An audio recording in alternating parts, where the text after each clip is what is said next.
Enem chegando para abalar aqui na TV Escola. E você que é autorofilista mental de alto rendimento, que está malhando o cérebro para chegar tinindo nas provas em novembro, pode chegar junto. Você é o nosso convidado de honra aqui na TV Escola.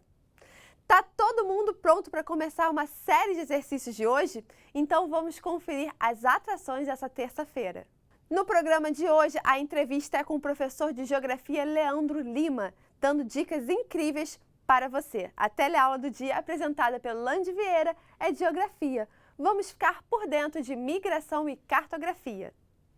E no quadro Janela do Enem de hoje, é com o estudante do ensino médio Iago Alves, direto de Simões Filhos, na Bahia. Chega mais, galera, porque está na sua hora, a hora do Enem. E nas dicas de hoje, nós vamos falar com o professor de Geografia, Leandro Lima. Tudo bem, professor? Bem-vindo à Hora do Enem! Olá, que bom estar aqui na Hora do Enem, mais uma vez. Já tive a chance de participar do programa, adoro estar com vocês. Que programa maravilhoso que divulga informações, conteúdo, democratiza o ensino no nosso país, que é algo tão importante, né? Com certeza, professor. Agora, aproveitando que você já veio algumas vezes aqui, vamos dar as dicas de geografia para esses alunos que estão nos assistindo, pode ser? Claro, vamos nessa. Quais os principais tópicos que esses alunos devem estudar, né, para a prova? Em primeiro lugar, espaço rural. De todos os assuntos da geografia, é o que mais aparece na prova do Enem. Só para você ter ideia, de 2009, quando começa esse novo formato do Enem, até 2020, aproximadamente 20% das questões foram ligadas a espaço rural. Ano passado, nós vamos encontrar 5 questões dentro desse tema, que é o espaço rural. E quando o aluno estuda espaço rural, é fundamental ele estudar o processo de modernização do campo, e aí você tem a Revolução Verde, que é a introdução dessas novas tecnologias, né? Esse pacote de tecnologias na produção rural que aumentou a produtividade. Então você tem os defensivos agrícolas, você tem as máquinas, você tem as sementes que foram melhoradas. Isso tudo permitiu também a ocupação de novas áreas para produzir. E aí nós já entramos no segundo tópico que é fundamental aqui no Brasil, que é a expansão da fronteira agrícola. Nós temos aí a ocupação do Brasil Central, nós temos a ocupação do Cerrado, e aí quando o aluno pensa essa ocupação do Cerrado, ele precisa sempre analisar os elementos ligados à modernização, as máquinas, as sementes, tudo que foi desenvolvido. Existe até o termo tecnificação do Cerrado, e aí a Embrapa, né, a Empresa Brasileira de Produtos Agropecuários, assume um papel importantíssimo para desenvolver os chamados complexos agroindustriais, o agronegócio, a urbanização do campo. E nós temos um outro lado, que vai pegar as questões sociais e também ambientais. E aí você vai pensar quais foram os efeitos, quais foram os impactos dessa modernização, sobretudo no campo brasileiro. Então, as terras que ficam mais concentradas, você tem essa questão da expansão das monoculturas, que acaba trazendo alguns danos ambientais, como, por exemplo, os solos que acabam sendo esgotados. Você teve aí o processo de devastação do Cerrado, que agora também caminha em direção à Amazônia. Tem muitas questões do Enem que entram nesse âmbito. Você entender que a expansão da fronteira agropecuária foi responsável pelos impactos ambientais que temos no Cerrado do nosso Brasil. Então, esse é um assunto que o aluno precisa levar para a prova com certeza. Com certeza. Um segundo assunto, professor, que também tem que estar sabendo. Meio ambiente. Meio ambiente, os impactos ambientais, a relação entre sociedade e natureza, usando também um pouquinho dos números, né, de 2009 até o vestibular do ano passado, cerca de 18% das questões tocando no assunto meio ambiente. E aí o aluno tem que saber o quê? Os principais impactos, e aí efeito estufa, até porque foi o primeiro grande impacto que levantou essa discussão ambiental no século XX, tornou essa discussão global. Você tem as chuvas ácidas, você tem a inversão térmica, E isso é também muito importante porque, além da prova de ciências humanas, a prova de ciências da natureza também cobra esses assuntos. Então, a química também cobra chuvas ácidas, o efeito estufa também aparece na biologia, aparece na química, então você consegue ser transdisciplinar. E a prova do Enem, ela também espera do candidato que ele aponte soluções, como o problema pode ser resolvido. E o Enem tem um caminho para resolver os problemas: desenvolvimento sustentável. O desenvolvimento sustentável se realiza quando temos uso consciente dos recursos da natureza, quando nós temos viabilidade econômica e tecnológica e quando nós temos melhorias para a sociedade como um todo. Então, o Enem também vai buscar isso, como a população pode agir diante desses problemas. Gente, esse é o professor Leandro Lima, do QG do Enem. Não esqueça, hein, nosso curso multiplataforma também está aí para dar aquele apoio extra para as aulas que você assiste aqui na TV Escola. Professor, obrigada pela presença, e ele está participando aqui do nosso quadro Dicas na Hora do Enem. O nosso curso de apoio e revisão intensiva, que reforça o conteúdo que você assiste aqui na Hora do Enem, está disponível para todo o Brasil. Para mais informações, acesse o site www.horadoenem.org.br. O curso é bem intuitivo, prático e dinâmico, o que facilita a compreensão de toda a programação do Enem. A TV Escola e seus parceiros, com grande experiência em Enem, resolveram dar aquela forcinha a mais nessa missão, disponibilizando um acesso a um amplo conteúdo de apoio e reforço, a fim de proporcionar uma revisão completa com foco exclusivo no Exame Nacional. Os estudantes poderão participar de um novíssimo curso intensivo multiplataforma, com site, aplicativo, e-books, para estimular a preparação da galera que vai fazer as provas do final do ano. Videoaulas específicas com professores especialistas e uma programação completa, incluindo resumos, exercícios, testes online. Essa é a sua hora, a hora do Enem. E para entrar agora mesmo no ritmo das aulas, o nosso querido Lande Vieira vem aí apresentando a teleaula do dia, uma aula de geografia com o assunto de migração e cartografia. Lembrando que essa aula foi gravada antes da pandemia. É com você, Lande. Hora do Enem no ar para falar de geografia. Professor Tiago de Deus, chega mais. E aí? Como é que você tá, Bruno? Tudo bem, e você? Maravilha, tranquilão. E aí, professor, como é que tá a preparação dos seus estudantes lá de Minas? Cara, a galera tá estudando pra caramba. Como diz lá em Paracatu, com borra. O pessoal lá tá agora focado em 2 processos seletivos, UFO e UNB, e logo em seguida a gente já vira chavinha pro Enem, toca o barco até lá novembro, depois vem Paulista e tamo junto, estamos sempre estudando. Hoje a gente fala de migração, mas por um viés diferente. Que viés é esse? A migração que a gente vai discutir hoje é uma migração que é menos comum. Basicamente, ela acontece em algumas regiões de climas mais extremos, regiões desérticas, semiáridas. Então, não é uma migração que comumente a gente vê no dia a dia, como, por exemplo, as pessoas indo e vindo para cidades, trabalhar em grandes metrópoles, ou migrando de países subdesenvolvidos para desenvolvidos. É uma migração menos aparente. Perfeito. Então, bora dar uma olhada? Bora. Tá aí na tela a questão 14 do Enem de 2015, caderno azul, segunda aplicação. Antes de ler, a gente podia discutir um pouquinho rápido a questão de migração de uma maneira geral. Perfeito. Para a gente fazer uma contextualização para a galera entender em casa. Bora. Migrar é um ato de ir e vir, basicamente. É o que a gente chama em geografia de movimentos horizontais da população. Quando a gente fala de dinâmica populacional, a gente também vai falar sobre os movimentos verticais, basicamente questão de natalidade e mortalidade. Nesse caso específico, a migração gera algumas dúvidas na cabeça dos alunos quando a gente diferencia emigrar e imigrar. Quando a pessoa vai embora, emigração. Quando a pessoa chega, imigrar. Mas vamos para a questão. Bora lá. Os nossos ancestrais dedicavam-se à caça, à pesca e à coleta de frutas e vegetais, garantindo sua subsistência porque ainda não conheciam as práticas de agricultura e pecuária. Uma vez esgotados os alimentos, viam-se obrigados a transferir o acampamento para outro lugar.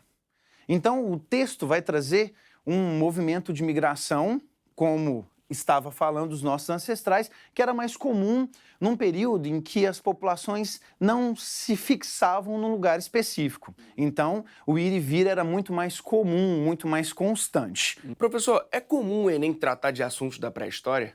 Não, é um tipo de assunto que cai menos.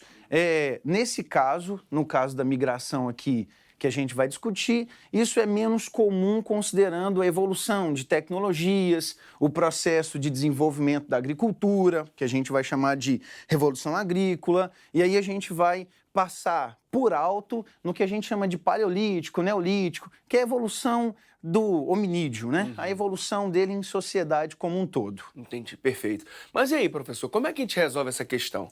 Vamos lá, então. Bora lá. O texto refere-se ao movimento migratório denominado sedentarismo. Bom, sedentarismo indica que as pessoas não vão migrar num modelo que a gente está buscando aqui. Nesse processo de sedentarismo, a gente vai falar de uma galera que já domina a agricultura, a pecuária, então domesticou os animais, tem ali o alimento fácil, considerando que eles vão dominar essas práticas agrícolas e de criação de animais. Então, o sedentarismo indica não migrar num contexto como a gente está buscando. Beleza? Letra B, transumância. A transumância é um tipo de migração sazonal, ou seja, ela é definida por estações do ano. A palavra transumância, se a gente separa trans, vem de movimento e humus vem de terra. Então, mudar de terra, nesse caso específico, como eu disse, associado à mudança de estações do ano. É muito comum por trabalhadores que buscam trabalho em determinadas épocas do ano em regiões e depois retornam para suas casas. A gente pode ver isso na região do Nordeste, por exemplo, que do Agreste do Sertão, a galera vai para a Zona da Mata, migra para o litoral, para a colheita de cana-de-açúcar e depois retorna para casa, para poder produzir feijão, milho, que são produtos produzidos em algumas regiões do Sertão e do Agreste. Entendi. O êxodo rural. O êxodo rural não pode ser a resposta para essa questão, porque o êxodo rural é a saída do homem do campo para a cidade. E assim, se a gente considera êxodo rural de uma maneira mais ampla, a gente vai dizer que tem dois tipos de fatores que interferem para que ele aconteça. Fatores atrativos, que estão nas cidades, na zona urbana, e fatores repulsivos, que estão ligados ao campo. Certo. Citando o caso do Brasil, já que o Enem vai puxar questões que falam sobre o território nacional brasileiro, a gente escuta falar de êxodo rural mais ligado a fatores repulsivos. Então, a evolução das capacidades de produção agrícola fez com que muita gente que não tinha acesso a essas tecnologias saísse do campo e buscasse a cidade. Mesmo que isso não fosse a ideia principal, né? Mas a necessidade levou essa galera a migrar. Então, êxodo rural, saída do campo para a cidade, não o que nós estamos buscando. Não é isso.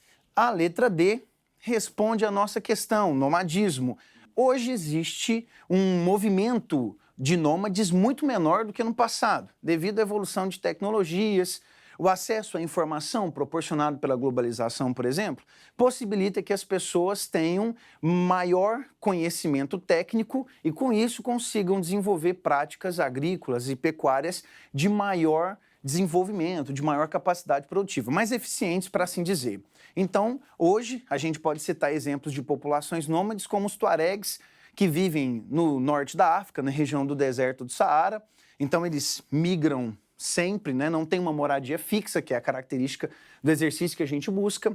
Os aborígenes na Austrália, então, são também grupos que se mantêm migrantes, constantes, nômades. Os criadores de cavalo na região das estepes da Mongólia, lá no continente asiático, na porção mais oeste da China. Então, esses movimentos migratórios podem ser chamados de nomadismo. E por que não seria E? A letra E é um movimento que, inclusive, aparece com muita frequência em prova, porque, dada as proporções da evolução, da globalização, de tecnologias de transporte e comunicação, a integração maior entre as cidades por vias terrestres facilitou o ir e vir. Então, hoje é muito comum a gente ouvir falar de pessoas que moram em regiões metropolitanas, vão até o centro da região metropolitana, trabalha, exerce ali suas funções, estuda e volta para casa no final do dia. Em alguns casos, inclusive, surgem aí as cidades dormitório, que as pessoas vão para casa só para dormir, mas exercem funções em outras cidades, indo e vindo, no caso mais comum, todos os dias, ou em alguns casos, frequentemente, todas as semanas, que também configura um movimento pendular. Perfeito. Então, só para confirmar, gabarito opção D. Exatamente, nomadismo. Por que é importante a gente aprender sobre migração pré-histórica? A pré-história, ela nos diz muito de como a gente hoje está organizado em sociedade. A partir do que a gente teve de desenvolvimento na pré-história, nós tivemos aí as sociedades se unindo, se sedentarizando. Então é importante a gente falar lá da pré-história para entender o nosso processo evolutivo em sociedade de uma maneira geral. Então a história vai usar da pré-história. A geografia se baseia também bastante para poder explicar dinâmicas populacionais a partir desse processo. Quando a gente vai estudar lá na pré-história, por exemplo, a gente estuda como que os seres humanos, a partir da Mãe África, assim conhecida pelos estudos arqueológicos, onde nós temos lá a descoberta de fósseis, como os seres humanos saíram da África e buscaram outras regiões para se desenvolver. Pensando, por exemplo, como que os seres humanos chegaram na América. Uma das hipóteses, processo de glaciação, formação ali de uma camada de gelo que uniu o Estreito de Bering entre que hoje a gente chama de Rússia, e o Alasca, e eles chegaram até aqui. Então, estudar a pré-história traz para nós respostas importantes para entender o agora. Professor, de que outras maneiras esse tema pode aparecer na prova? Se a gente vai, por exemplo, para a agricultura, especificamente, então, nós vamos falar da dinâmica do espaço agrário. O Enem cobra muito isso em geografia. Se a gente for considerar em número de questões, a gente vai ver uma quantidade enorme de questões ao longo dos anos falando sobre esse assunto. Se a gente vai lá na pré-história e a gente vê a evolução dos hominídeos de uma maneira geral, falando de maneira bem genérica, a gente vai ouvir falar, por exemplo, da revolução agrícola lá no Neolítico. Então, essa evolução, caracterizando a sedentarização, mostra para nós o início das práticas agropecuárias, que, além de ter a capacidade cada vez maior de produzir alimento, sustentar uma sociedade cada vez mais urbanizada, também traz impactos ambientais para o campo, traz impactos pelo processo de urbanização. Então, se a gente considera esse ponto, é importante pra caramba e pode aparecer dessa maneira. Agora o assunto é cartografia. Relembra a gente, professor? Bom, é o seguinte, a cartografia é um dos segmentos do que a gente pode chamar de geografia física. É um estudo bastante técnico da geografia e muito importante. Basicamente, é o estudo dos mapas, se a gente pegar de maneira bem geral. A cartografia se faz muito importante porque ela nos possibilita a entender a orientação e a localização do homem no espaço geográfico. Então, quando eu venho e te pergunto onde você está, você tem N possibilidades de me responder essa pergunta. Eu estou no Rio de Janeiro, eu estou no Brasil, eu estou na América do Sul, e não está errado. Então a cartografia vai analisar isso, vai trazer, por exemplo, uma resposta mais precisa, que é a coordenada geográfica, e uma amplitude bem grande de conteúdos que são um terrorzinho para os alunos. Pois é, você falou de terrorzinho, eu já posso imaginar qual. Matemática tem a ver com cartografia? Tem a ver, porque a gente vai trabalhar, muitas vezes, com uma relação de grandezas, que é, por exemplo, o conceito de escala, que vai trabalhar a relação entre as distâncias reais e as distâncias representadas. Para a gente entender como que um território do tamanho do Brasil, por exemplo, consegue caber numa folha de papel A4. Sim. Então, essa relação matemática, ora, assusta a galera. Um outro assunto que pode dar uma baqueada é fuso horário, que apesar de ser conta de mais e menos, na maioria das vezes, traz um certo terror. Professor, como cartografia costuma aparecer no Enem? Ela pode trazer mapas para a gente avaliar que tipo de projeção cartográfica foi usada, exercícios para a gente ver a grandeza das escalas, que tipo de escala tem mais ou menos detalhe, exercícios para a gente ver a distância real em relação a uma distância linear num mapa específico, uma determinada escala X. Então, a cartografia vem de diferentes maneiras e ela está sempre lá no Enem, ela aparece com frequência. Perfeito. Bora dar uma olhada na questão, então? Vamos nessa. Questão 15 do Enem de 2015, caderno azul, segunda aplicação. As figuras representam a distância real D maiúsculo entre duas residências e a distância proporcional de minúsculo no mapa em uma representação cartográfica, as quais permitem estabelecer relações espaciais entre o mapa e o terreno. Para a ilustração apresentada, a escala numérica correta é... Eu já olhei, eu já imaginei matemática, professor. Antes da gente resolver a questão propriamente dita, vamos dar uma falada geral aqui sobre escala. Bora. Escala pode aparecer para nós em dois tipos. Escala numérica, que é escrita no modelo de fração.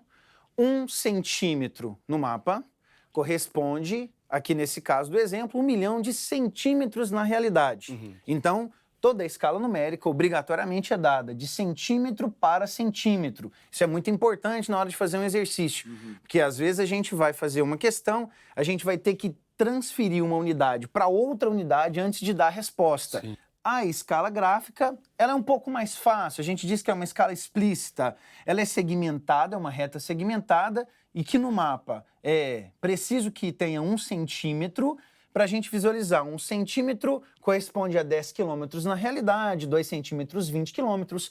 Então a escala gráfica traz uma facilidade maior de visualização entre a relação das dimensões reais e das dimensões representadas. Perfeito. Aqui temos 3 exemplos de mapas que nós vamos confeccionar num mesmo tamanho de folha, que é uma ideia que a galera costuma confundir na hora da prova do Enem. Aproveitando que a gente está falando de escala, vamos dar um tapa nessa ideia. Bora. Todas as folhas têm tamanho A4, Certo. beleza?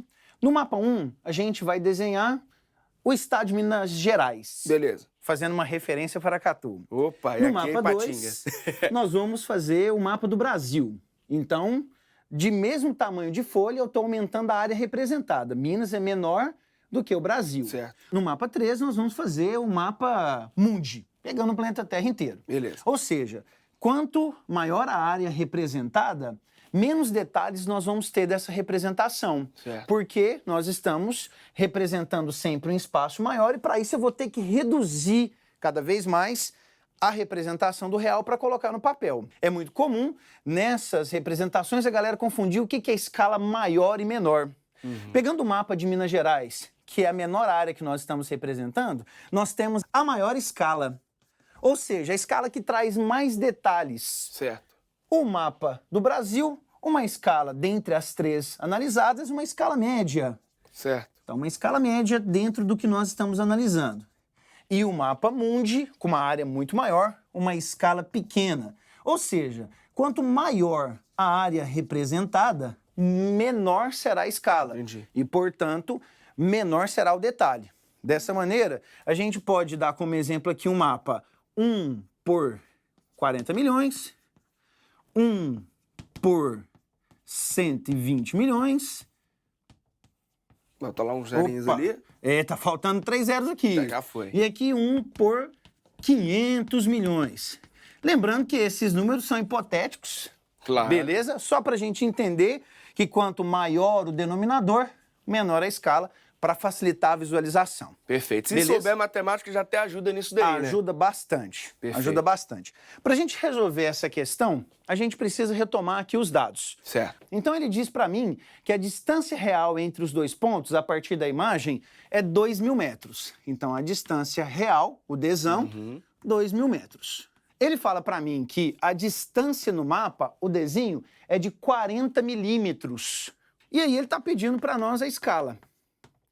Um exercício de escala se resolve facilmente com uma regra de 3. Beleza. Então, o interessante é que a gente monte essa regra de 3 a partir de conhecimentos básicos matemáticos. Só que, normalmente, um exercício de escala vai pedir a escala de centímetro para centímetro. Então, é importante a gente considerar essa ideia. Muitas vezes, a distância real é trabalhada em quilômetros e não em metros. Muitas vezes. Então, eu peço para a galera lembrar da reta das grandezas. A gente tem milímetro, centímetro, decímetro, metro, decâmetro, hectômetro e quilômetro. Beleza? Beleza. Para que a gente saber isso aqui, ó? Se eu tenho 1 quilômetro, quantos centímetros? 1, 2, 3, 4, 5. 100 mil centímetros. Quantos milímetros? 1 milhão de milímetros. Então, essa reta de grandeza nos ajuda a entender melhor a variação entre uma e outra. Então, de centímetro para quilômetro, a gente tem que cortar 5 zeros, ou seja, dividir por 100 mil. De quilômetro para centímetro, a gente tem que multiplicar por 100 mil, ou acrescentar 5 zeros. Para jogar isso aqui numa regra de 3, normalmente eu falo com os meus alunos que trabalhar com muito zero dificulta a conta. Transformando 2.000 metros para quilômetros, a gente corta as 3 casas e sabemos que 2.000 metros, mesma coisa que 2 quilômetros. Se a gente tem 40 milímetros, a mesma coisa que 4 centímetros. Uma casa de diferença. Então a gente corta aqui 4 centímetros. Na hora de jogar na fórmula ou na regra de 3, facilita bastante. Como é que a gente monta isso? Sempre grandeza debaixo de grandeza. Se nós temos 4 centímetros no mapa correspondente a 2 quilômetros, 1 centímetro e toda a escala precisa ser dada numa relação de 1 para x, eu tenho x. Dessa maneira, nós vamos conseguir encontrar a escala do mapa. 4x é igual a 2. Certo. X é igual a 2. Esse 4 multiplicando, vai passar para lá, dividindo, multiplicando por menos 1 e tal, dividido por 4. 2 dividido por 4 é igual a 0,5. Só que essa resposta está em quilômetro. Exatamente. 0,5 quilômetro. Tem que lembrar da unidade aqui. Exatamente. Se não lembrar da unidade, a gente corre o risco de errar. Porque, normalmente, os gabaritos vão vir com essa pegadinha. Né? Exatamente. Então, o que a gente tem que fazer? Transformar quilômetro para centímetro. O que eu faço? Para transformar de quilômetro para centímetro, eu multiplico por 100 mil. Certo. Como existe uma casa decimal, um dos zeros vai eliminar essa vírgula. Certo. Então, a escala oficialmente é 1 para 50 mil. 5 zeros. Exatamente. 1 zero eliminou a casa decimal. Exatamente. 4 zeros. Então, a resposta dessa questão é 1 para 50 mil. E no Janela do Enem de hoje, vamos falar com o Iago, direto da Bahia. Tudo bem, Iago? Bem-vindo à Hora do Enem. Olá, tudo bem? Bom dia. De onde você está falando, Iago? Estou falando de Simões Filho, região metropolitana de Salvador. Muito bom, você está se preparando para o Enem esse ano. Queria que você me contasse um pouco dos desafios e como você está se preparando. Apesar das dificuldades, a gente tem feito uma maneira assim bem mais dinâmica, né, do que o normal, para conseguir cursar, né, realmente a universidade pública, acessar os nossos cursos. Por exemplo, eu quero cursar Direito ou Medicina Veterinária na UFBA, aqui na Bahia.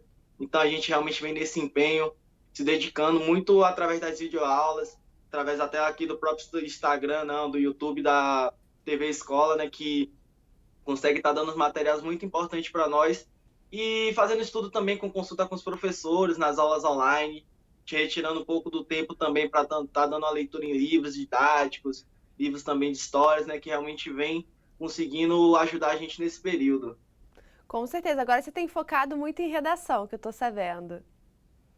Sim, sim. Redação mesmo, principalmente esse processo de estruturação de texto, como desenvolver, é algo que a gente tem focado, que eu tenho focado assim bastante, por entender que a redação é uma das partes mais principais da prova, né, como um todo, né, o Enem é uma prova muito grande, né, que tem diversas áreas do conhecimento, mas para mim a redação é o ponto principal e que nas últimas edições que eu tentei, eu sempre dei mais ênfase ao processo da redação, pois eu acho também que contempla mais a questão do meu curso. Eu imagino que vocês têm uma corrente, né, de colegas, estudantes, que uns apoiam aos outros. Queria que você deixasse uma mensagem que vocês normalmente trocam entre vocês, né, de positivismo, de motivação. A gente sempre começa o nosso dia mandando uma mensagem realmente de positividade, de entender que apesar das dificuldades que nós estamos enfrentando nesse momento tão difícil, a gente vai conseguir ter uma ascensão, que a gente vai conseguir realmente cumprir o nosso objetivo principal, que é acessar a universidade, que é acessar as faculdades de todo o Brasil.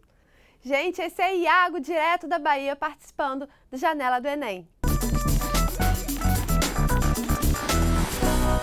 E chegamos ao final do programa de hoje, unindo conteúdo, notícias, orientação e dicas. A Hora do Enem permanece ao seu lado. Estamos aqui te conduzindo para um futuro muito melhor. Faça a sua parte, porque nós acreditamos em você e no seu potencial.